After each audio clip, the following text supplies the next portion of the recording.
Important है 9th 10th 11th और 12th। ये आपके सभी एग्जाम में आता है, क्वार्टरली, हाफ ईयरली, बोर्ड और प्री बोर्ड। तो देखो क्वेश्चन कैसे आता है। जैसे क्वेश्चन आता है कि ही प्लेड वेल, ठीक है, ही प्लेड वेल आया। सबसे पहले आपको इस सेंटेंस को पहचानना है कि ये कौन सा टेंस है, ठीक है, ये कौन सा टेंस है। तो ही क्या है, सब्जेक्ट है, ये क्या है, वर्ब है, वर्ब का कौन सा फॉर्म, ये सेकंड फॉर्म, सेकंड फॉर्म भी है, प्ले प्लेड प्लेड, ठीक है ना, सेकंड फॉर्म भी है। और ये क्या है, वेल, ही प्लेड वेल का मतलब वह अच्छा खेलता था। कौन सा टेंस है, पास्ट इंडेफिनिट टेंस। क्यों है पास्ट इंडेफिनिट, क्योंकि यहाँ हेल्पिंग वर्ब नहीं लगी है, क्योंकि क्या नहीं लगी है, डायरेक्ट सब्जेक्ट के बाद क्या लगा है, मेन वर्ब का सेकंड फॉर्म। सबसे पहले आप इसको आइडेंटिफाई करिए, क्या करिए, आइडेंटिफाई। आइडेंटिफाई में पता चला ये पास्ट इंडेफिनिट टेंस का है। किसका, ये पास्ट इंडेफिनिट टेंस है। पहले आप टेंस रिकॉग्नाइज करिए, टेंस को आइडेंटिफाई करिए, उसके बाद सेंटेंस, पहले क्या आइडेंटिफाई करेंगे, टेंस, फिर क्या आइडेंटिफाई करेंगे, सेंटेंस। तो बताइए क्या यहाँ पे नोट लगा है, क्या यहाँ पे हेड से शुरुआत हुई है, ये कैसा सेंटेंस है, सिंपल सेंटेंस। कैसा सेंटेंस है, तो अब दो नियम जान लीजिए। यदि आपका टेंस सिंपल में लिखा है तो दिए हुए टेंस को सिंपल में ही बदले। नेगेटिव में दिया होता तो, इंटरोगेटिव में दिया होता तो ही प्लेड वेल को मान लीजिए आ जाए चेंज करने को प्रेजेंट कॉन्टिन्यूअस टेंस।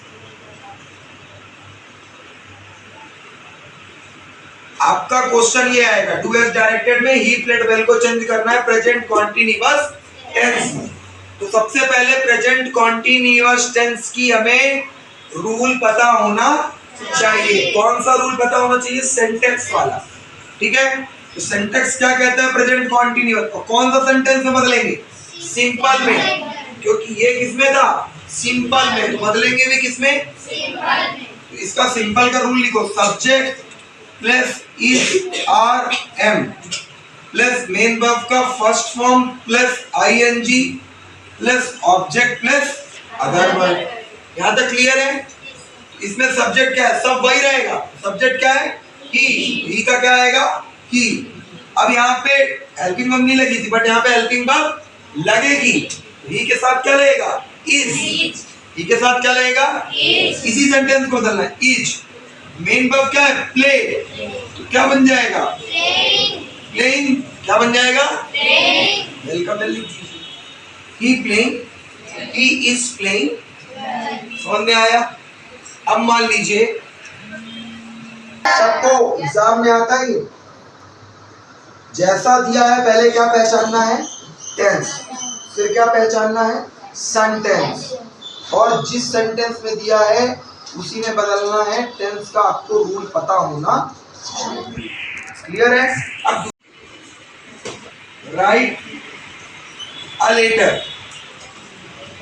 अब आप बताइए ये कौन सा टेंस है, प्रेजेंट। कैसे पहचाने, वेरी गुड। किसी भी टेंस की पहचान यदि इंग्लिश में पहचानना, अभी तक तो हिंदी में पढ़ा है ना, अब इंग्लिश से इंग्लिश में बदलना सीखिए। तो यदि किसी भी इंग्लिश में टेंस की पहचान करनी है उसके लिए जरूरी है हेल्पिंग वर्ब का पता होना, ठीक है। तो आपने कैसे पहचाना, क्योंकि यहाँ पे हेल्पिंग वर्ब क्या लगी थी, डू, और do is used in present indefinite tense, do और डज, ठीक है ना। अब ये क्वेश्चन है, do you write a letter, इसको दे देगा चेंज इनटू नेगेटिव सेंटेंस। इसी सेंटेंस को इसमें बदलो नेगेटिव में। अभी ये कौन सा सेंटेंस है, इंटरोगेटिव। कैसा है, इंटरोगेटिव। आप कैसे इसको आइडेंटिफाई किए, क्योंकि इसकी शुरुआत हेल्पिंग वर्ब से हुई। जिस सेंटेंस का स्टार्ट हेल्पिंग वर्ब से होता है वो इंटरोगेटिव कहलाता है। तो ये क्या है? Do is started in the rule of interrogative sentence. तो we can say that this sentence is interrogative sentence. इसको किसमें चेंज करना है? निगेटिव में। निगेटिव के लिए रूल इजी है। क्या बनेगा सबसे पहले rule? Subject do does plus not plus main verb का first form plus OBJ plus OW, यही बनता है रूल।